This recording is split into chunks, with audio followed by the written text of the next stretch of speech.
What if the French army was good in World War II? The French, they get a really bad rap for surrendering to Germany during World War II, but hey, go easy on them. I would rather eat baguettes than get slaughtered by Germans too. It must be noted, however, that the French collapsed in a mere 46 days.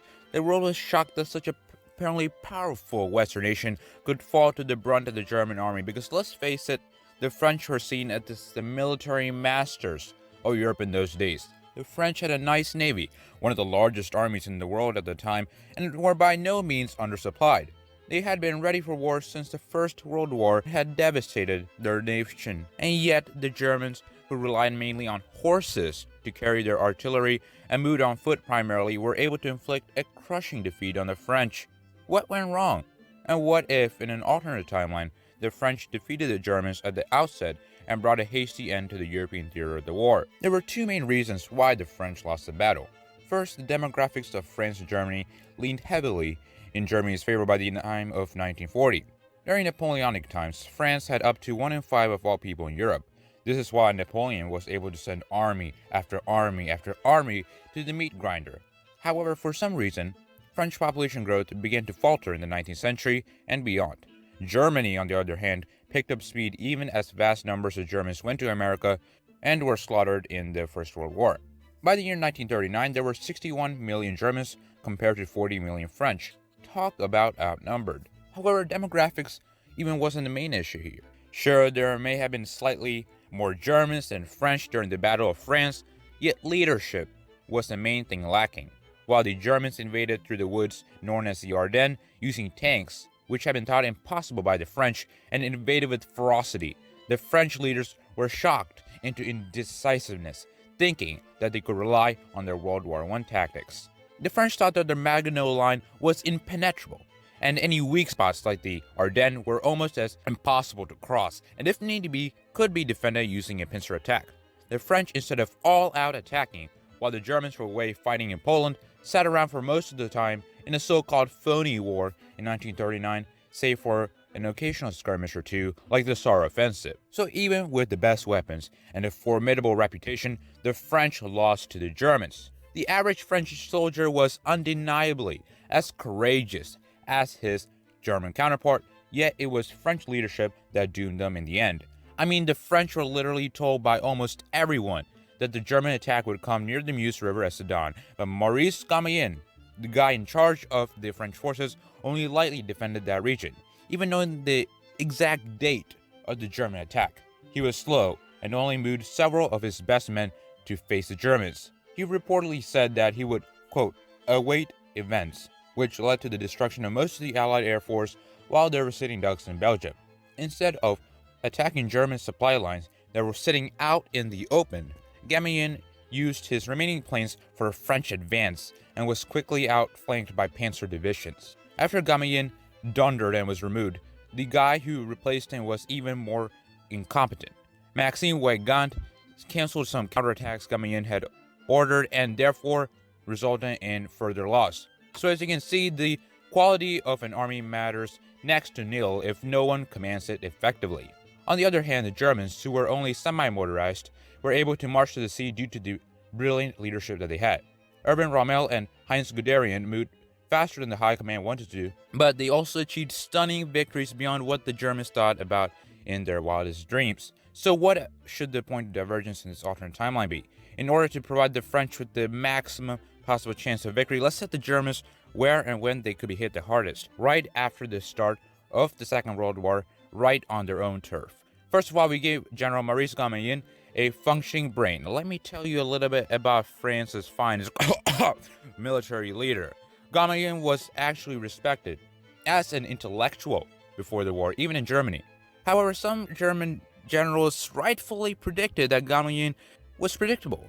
What Gamelin did was fight World War II with old and outdated World War I tactics. Gamelin, I would not delay, was actually competent in World War I as he helped push the Germans back in the 1914 Battle of the Marne. Under his command as head of the French army, he modernized the army and helped complete the Maginot Line, a tactic based entirely around defense. Now, when the actual war began in 1939, Gamelin was the French commander-in-chief and sat around doing nothing. During the Funny War, which lasted 8 months At the beginning of the war, the Allies sat around placing naval blockades on Germany and making very elaborate plans to swiftly destroy Germany without actually doing anything. The greatest effort on the part of the Allies during this time was the Saar Offensive. The Saar Offensive was a French invasion of the tiny region of Saarland in Germany, which led to 30 French divisions actually reaching the border and some even crossing the border. The Franco-Polish military agreement at the time said that a major offensive should be prepared for 3 days after mobilization began. The French army, which was more static and defensive than the German one, was hesitant and only advanced a maximum of 5 miles into Germany, stopping short of the uncompleted Siegfried Line. That was Germany's version of the Maginot Line. However, the Saar Offensive was never realized in its entirety, and the planned 40 divisions never materialized. A joint Franco-British meeting on September 4th, 1939, decided that no major-scale attack on Germany would take place, since they thought that the Germans would level the Allied cities. The French blatantly lied to their Polish allies, who had been expecting some heat to be taken off them by the French. Our old pal Maurice Gamelin told his troops to stop not closer than 0.6 miles from the Siegfried Line, while another French dude lied that half of the French divisions were fighting the Germans and had forced the withdrawal of 6 divisions of Germans from Poland. Finally, the Germans finished up with their business in Poland and turned their full attention to their western border.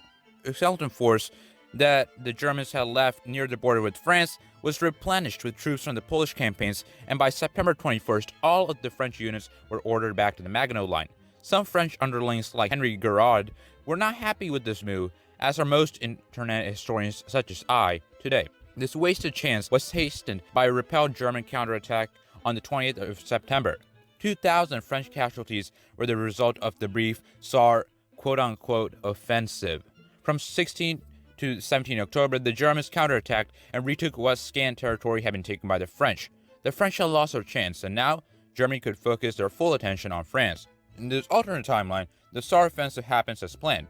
The Germans melt away in face of full-on French attack. Even German generals such as Alfred Jodl said that the Siegfried Lines was, quote, little better than a building site in 1939, end quote.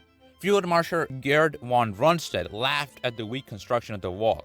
Jodl will add later that during the Nuremberg trials, that if, quote, we did not collapse in the year 1939, that was only due to the fact that 110 French and British divisions in the West were held completely inactive against 23 German divisions during the Polish campaign, end quote.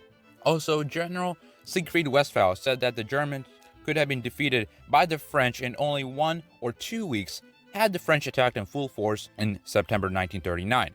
Of course, hindsight is 20/20, but the French did not shift their defensive mode of attack when World War II began, which would prove to be their fatal flaw. The French were slow to move what equipment they had, but there is no doubt that their heavy artillery could punch through the Siegfried Line. Also, the French tanks were like metal boxes fighting against paperback German tanks, and they vastly outclassed the panzers that the Germans had. In this alternate timeline, the French are ready to go right away once Poland is invaded. Hitler didn't jump out of nowhere and scream surprise while invading Poland. The French had more than enough intelligence and warnings about the imminent invasion. 90 French divisions and 2,500 armored vehicles and 10,000 guns would be immediately unleashed on Germany, up against the skeleton force of Germans. The French would be able to take the Ruhr Valley within days, which would cripple the German war effort. During these days, the Ruhr Valley was an area of heavy industry and made synthetic oil, munitions, and steel, among other essential products. Once the French reached this essential area, they could easily set up defensive posts and force the surrender of Germany. There would be no longer a need to advance further. The ability of Germany to effectively wage war would be cut off. In addition to this, Hitler's position would be greatly weakened by such a large French incursion, and opposition within his government would most likely lead to a coup. Several German commanders were already aghast at the plan of facing France, and they thought that Hitler was a lunatic. They're right, I guess. They would jump at the opportunity to rapidly dispose of Hitler, while Germans are withdrawn from Poland to reinforce the Western Front. The Soviets still are able to advance until their designated half of Poland and stop at the Curzon Line. The Poles, now facing much less German troops, are able to resist the Germans. The Poles had to face 85% of German armor and nearly all of the Luftwaffe in our timeline, while also battling an 800,000-man army coming from the Soviet Union. It is remarkable that it was able to hold on for so long. In the first few days of the Polish campaign, the Germans lost 993 tanks and armored vehicles, thousands of soldiers, and a quarter of their air strength. They were given a nasty beating, and with sufficient French response, could be knocked out of the fight. After the new German government agrees to peace, the Western Allies would most likely request a complete relinquishment of all of the territories gained during Hitler's expansion. The Allies would engage in agreement and settle on an eventual eastern border of Poland with the Soviets. Remember that this border was much more fluid and was carved out of territory that had recently been Russian territory. Also remembering that the Soviet-Polish War had happened, the Allies would be more lenient. So the Poles would lose some lands, but the Soviets would be able to keep some land as well. Germany would incur damage to vital industries in the Ruhr Valley, as the French have essentially reached the Rhine and cannot be dislodged until peace talks are concluded. The new German democratic government would likely wipe out all of the elements of Nazism and say that it was a humiliating period of German history. Germany would be punished for instigating the brief, albeit devastating, war with economic punishments. Poland would be the main site of devastation during the war. Hitler was adamant about wiping out the Polish people to make new Lebensraum, and many would have already perished due to indiscriminate killings. The Soviets would take part in ethnic Polish cleansing in their annexed territories, leading to an influx of Poles into the newly drawn-up Polish state. With the fascists in Germany removed, Stalin no longer sees an ideological threat and suddenly begins to support communist influences in that nation. The Soviets are able to exert soft power over Eastern Europe and Germany and can face any possible threat from Japan on their eastern flank. Considering that the Japanese already lost to the Soviets in the Battle of Khalkhin Gol in 1939, they would not risk fighting the Soviets again, especially by themselves. Japanese industries simply could not keep up with the Soviets, and therefore they would favor the South Strike option, as they did in our timeline. When they reached French Indochina, instead of Vichy France simply rolling over as they did in our timeline, the independent French of this alternate timeline would mount a dedicated repulsion. Japan would withdraw. In our timeline, the Japanese move into Indochina induced American embargoes on metal shipment and vitally, oil. In this alternate timeline, no such embargo takes place. The British would also be able to defend their colonies, especially Singapore, and the greatest British military defeat would not happen. In our timeline, they surrendered to the Japanese. The Japanese halt would quickly stall before the need to fight America becomes apparent, and the Japanese expansion would be restricted to any territories that had obtained before 1939, such as Manchuria and Korea. By 1939, the Second Sino-Japanese War was in full swing, and the Japanese were beginning to be defeated in China due to the immense overstretching of men. There is simply no feasible way Japan can both conquer and hold China in any timeline, so the Japanese eventually withdraw and negotiate a peace to hold Manchuria and Korea. The communists in China are destroyed without the Japanese intervention, since they were able to be almost destroyed before the Japanese invaded. China is democratic, in name at least, and is affiliated with the West. I made a video about what if the nationalists won, so go check that out. With the resource-rich state of Manchukuo, the Japanese are able to dramatically increase their population and industrial might. They also stopped their expansionism and resigned themselves to Manchukuo. Without the Pacific War, the United States never exits its isolationist policy and remains distant from world affairs. World War II, as we know it, does not happen. A brief European conflict occurs that ends before 1939 is over. France and Britain retain their position of power in their world and can hold on to their empires for much longer.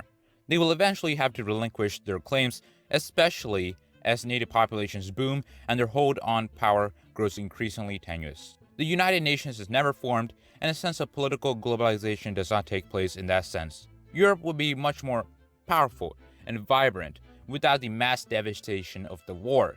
Instead of the ensuing Cold War between the superpowers of the US and the Soviet Union, power is more distributed among Britain, France, and the Soviet Union. Germany would be forced to become democratic and non-hostile many decades before it became so in our timeline. Atomic weapons will most likely not be invented, but this new and democratic Germany would undoubtedly become a hotbed of science and innovation. Jewish scientists spared the horrors of the Holocaust would work alongside innovators such as von Braun as space travel becomes realized decades before it was in our timeline. Hitler's antics was a blow to science overall, especially by targeting prominent Jewish intellectuals.